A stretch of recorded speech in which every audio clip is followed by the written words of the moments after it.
Hey guys, what's up? Welcome back to another video. Now in this video I will be going over how you can make an insanely awesome emerald farm. It basically takes the concept of what most people normally do, get paper, trade it, and go from there. However, okay, you basically do the same thing again. However, this time, you get it for one paper. One emerald for one paper. Stack of paper, stack of emeralds. We will be going over how to basically complete all of it, every flaw there could possibly be. It's solved in this. It's a pretty efficient farm. There's nothing, and it's not very cost effective, I guess. It's literally just a piston, a sticky piston, like two redstone, and this, and like half a stack of blocks.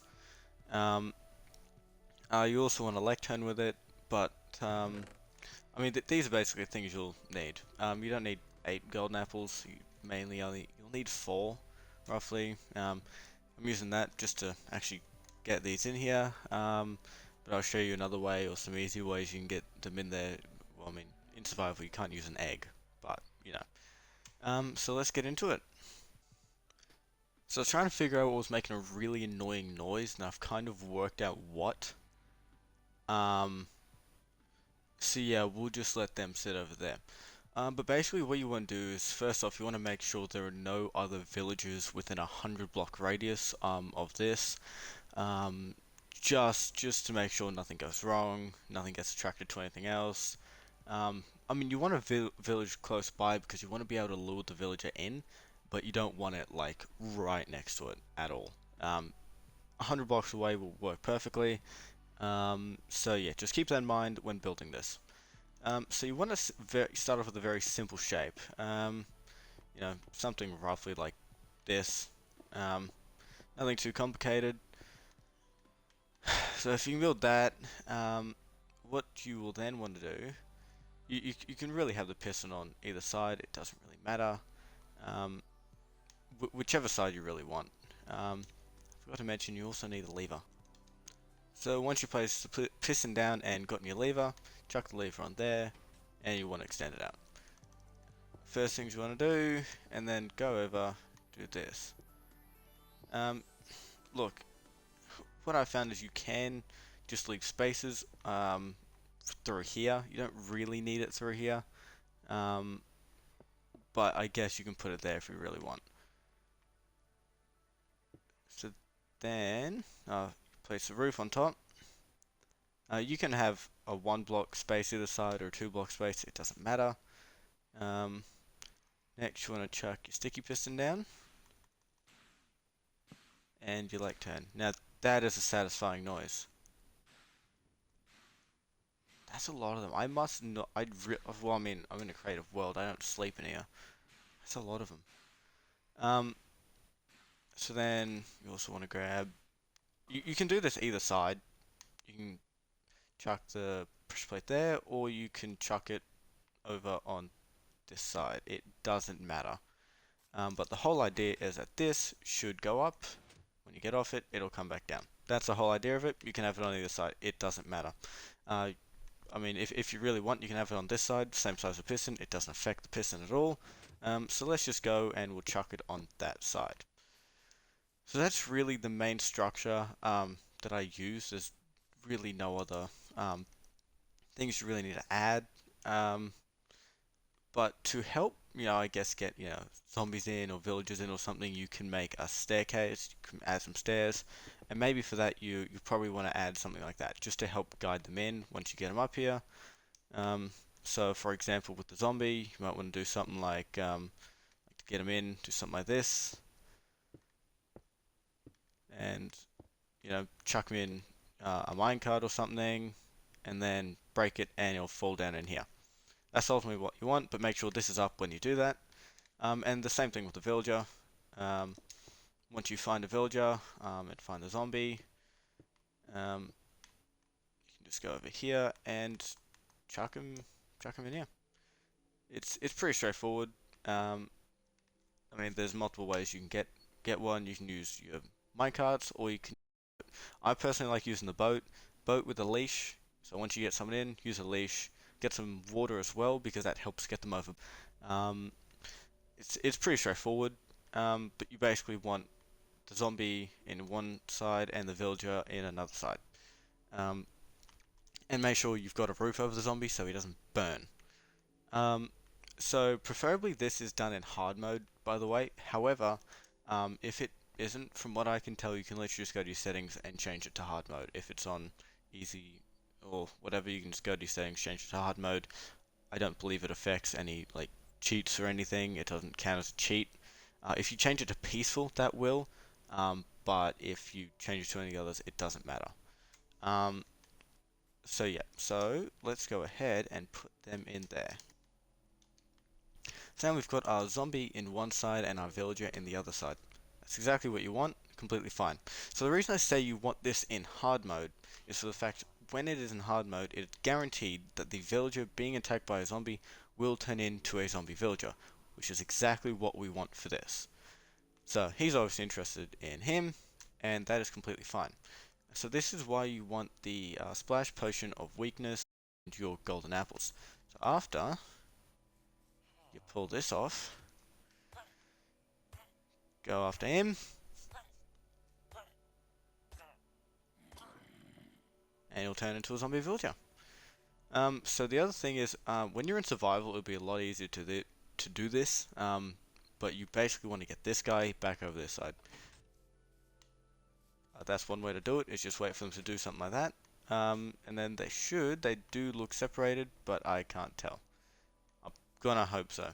Because the next thing you want to do, I'm gonna say they're separated. Hit this guy with a splash potion of weakness. Don't worry if you get someone yourself, you're not gonna die.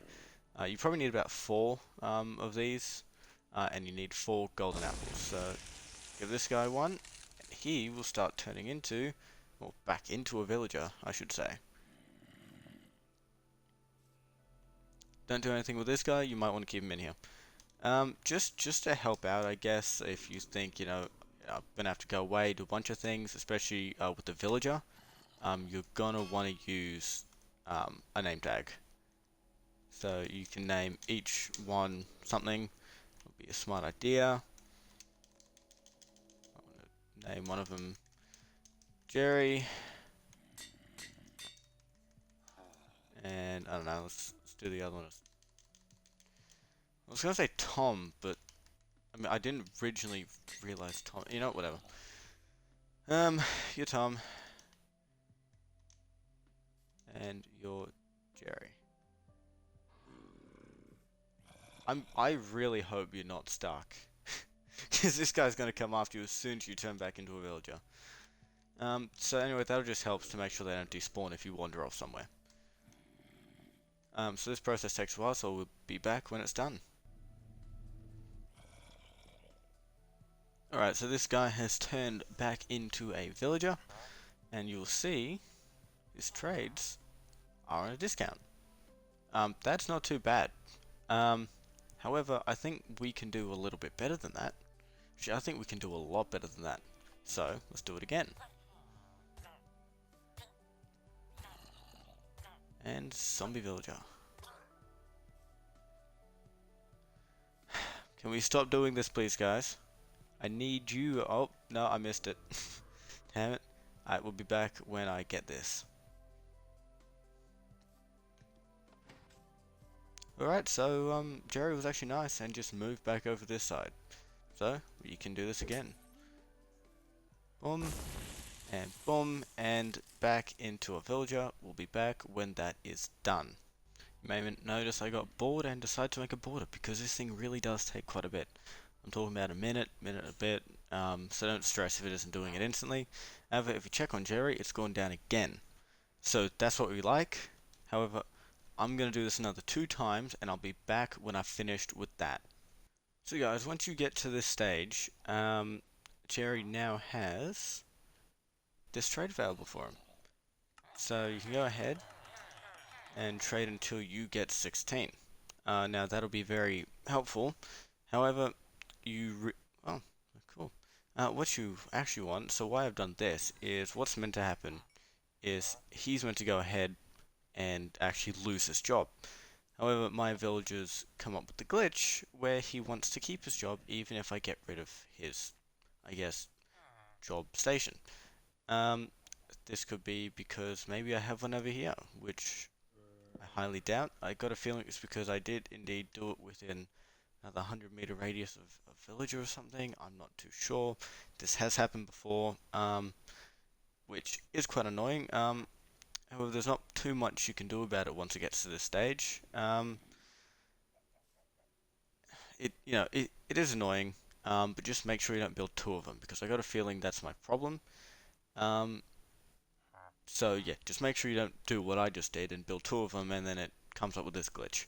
Um, it is annoying, um, but at the end of the day, you still get that pretty good trade. You just gotta wait a little bit. Um, but if you don't do what I just did, it's gonna be fine. You can click this. The lectern goes up here. He loses his job. Now, the original creator of this actual design is JC Plays. I'm going to leave a link to his channel in the description. However, he did it on his account, or his channel, sorry, and it worked perfectly. So go check his account out. There are slight variations, so that's why I changed a little bit. He had a bit of a dispenser thing going in here because apparently people are a bit afraid of getting weakness on themselves and need to build a dispenser system to do so. But I just went, no, you don't need that. You can just chuck some weakness on, it's a minute. What's gonna happen? I'm gonna need to attack a cow? Like, no. So, that's the that's the main thing I changed. But yeah, so go check his, I guess, video out. It'll describe what this is actually meant to do. Unfortunately, mine's glitched out a little bit. However, thank you very much for watching, guys. Means a whole lot. Make sure you like, subscribe, and check out the rest of my videos. Thank you very much, and have a good one.